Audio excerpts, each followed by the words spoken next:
Hello friends, Mr. Fusion here. I'm hard at work getting ready for this year's Dragon Ball Dissection December. You know, the month every year where I put out 5 full-length Dragon Ball analysis videos? You know it, you love it.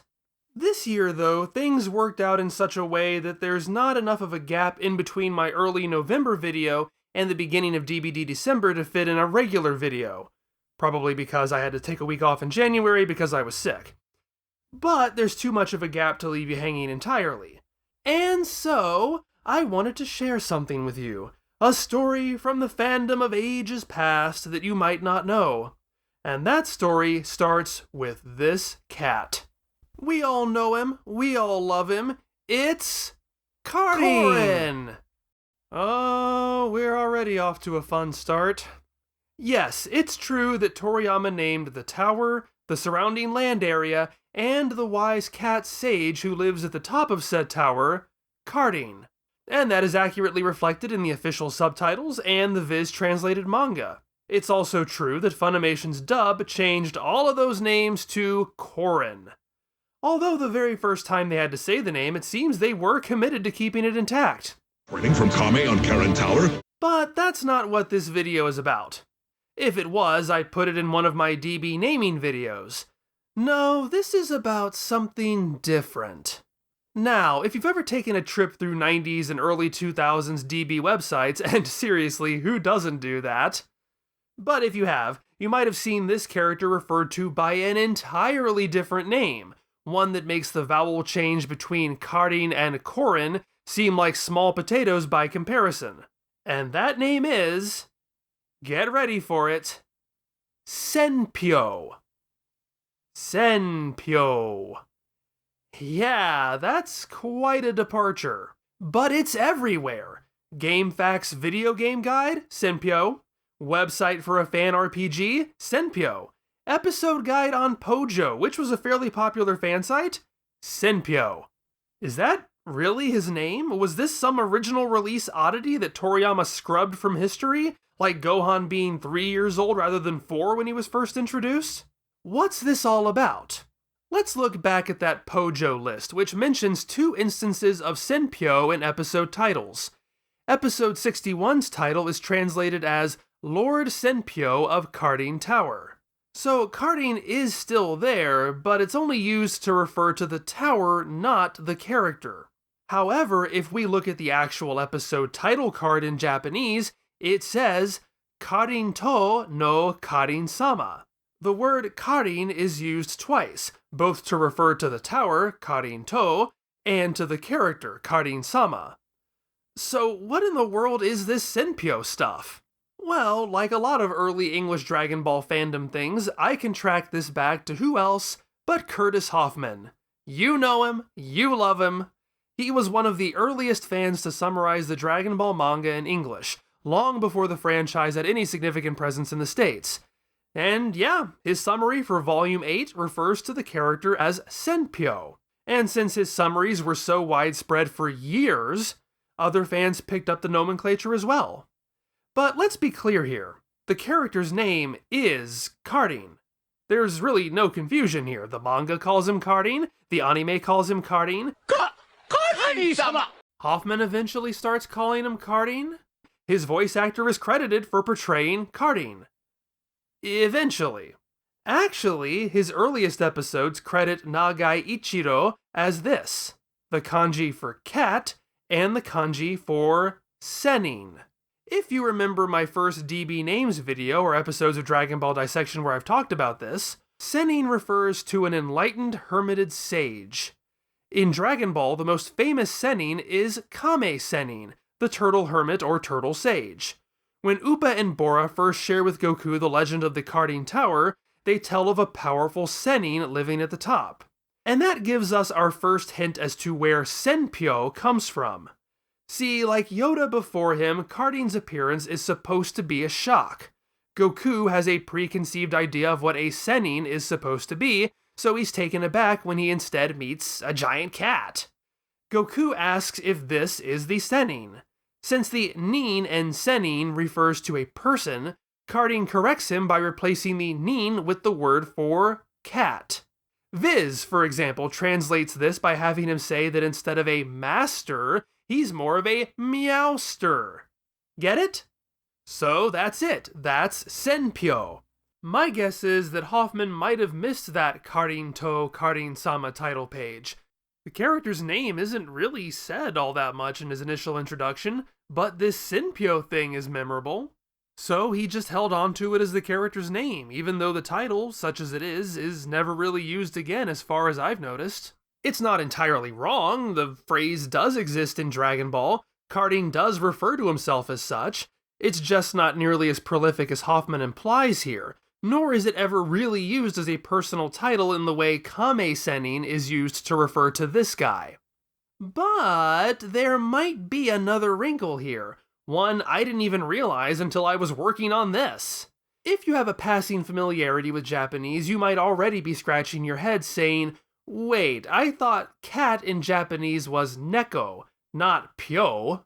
Well, briefly, and here's where things get really fun, kanji, as if they weren't complicated enough already, have multiple readings. The onyomi, the Chinese reading, and the kunyomi, or Japanese reading. Misreading kanji pops up in the narrative of Dragon Ball from time to time. It's why the Tenkaichi Budokai announcer refers to Son Goku as Mago Gosara, and Chaozu as Gyoza. Neko is the kunyomi of this kanji.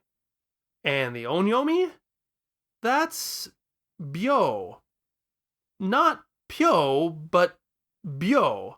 At least, I can't find any example of it being pyo, and someone I consider far, far, far better than me at this hasn't found it. I mean, I dabble in Japanese, Herms actually speaks it. For what it's worth, I checked how the anime handles it, and Karin very clearly says Senpyou. While the anime did once rename To Ninjinka to Usagi Ninjinka, I'm inclined to think they're probably right on this one. That brings us to these little guys. The Dakuten, the little quotation mark, and the Handakuten, the little circle. Yeah, we're really getting into the weeds here. Welcome to a basic Japanese lesson disguised as a YouTube video. They modify sounds, in this case changing he into either the voiced B or the unvoiced P. These can be very, very tiny, and it looks like Hoffmann might have misread these tiny two lines as a tiny little circle, resulting in him calling what should have been pronounced Senpyou as Senpyou. Quite frankly, I can't blame him. Even with my scans, I can't resolve this. He would have been reading from a tiny tankobon. And that's how we got to Senpyou. The character's name is Karin. Putting too much emphasis on a joke description turned that into a name. Misreading this teeny tiny little symbol resulted in a bunch of early English-speaking fans not only getting the character's name wrong, but parroting a mispronunciation of the word it was supposed to be. It was so widespread that fans ended up inserting this mispronounced non-name into areas it didn't even originally exist. Well, we have time for one more, this one a bit more straightforward. We know her, we love her, it's lunch! Well, here we go again. But it's not about that either. Did you know that this character, who changes appearance and personality when she sneezes, has distinct names for her good and evil halves? That the good half is named Ranchi, and the evil half, Kushami? You didn't know that? Well, good, because that's not actually true either. This is another popular Hoffmannism. Ranchi is simply the straight phonetic representation of the Japanese characters that make up her name. Hoffmann even acknowledges that it's probably an approximation of lunch, so that one's all good. But Kushami? Well, the second chapter of the manga in which lunch appears is titled Ranchi no Kushami. So yes, the term does appear in Dragon Ball. But Kushami is simply the Japanese word for sneeze. Ranchi no Kushami means lunch's sneeze, referring to her special power. Now, the rumor guide at kanzenshuu.com attributes this to Hoffmann using the term as a shorthand, as opposed to having to distinguish between good lunch and evil lunch every time one of them appears in a scene. However, if that is the case, he does not ever explicitly state that, at least not to my knowledge. It's not in his new characters section where he usually drops information like this. Still, it's very much plausible. I can get behind that. I've come up with another possibility, though. Maybe when transcribing information for his own notes, he either miswrote or misremembered Ranchi no Kushami as Ranchi to Kushami, lunch and Kushami, and assumed the title was referring to two distinct names. I mean, it's not so crazy. Given that Dragon Ball character names are vegetables, instruments, and underwear, it's not exactly a stretch to assume a character is called Sneeze. Regardless of the reason, lots of English-speaking fans back then believed Blonde Lunch was named Kushami. Hoffmann's work was a foundational resource back then, but it also meant that we had to take everything he said at face value without the primary resources or knowledge to verify it. And people make mistakes.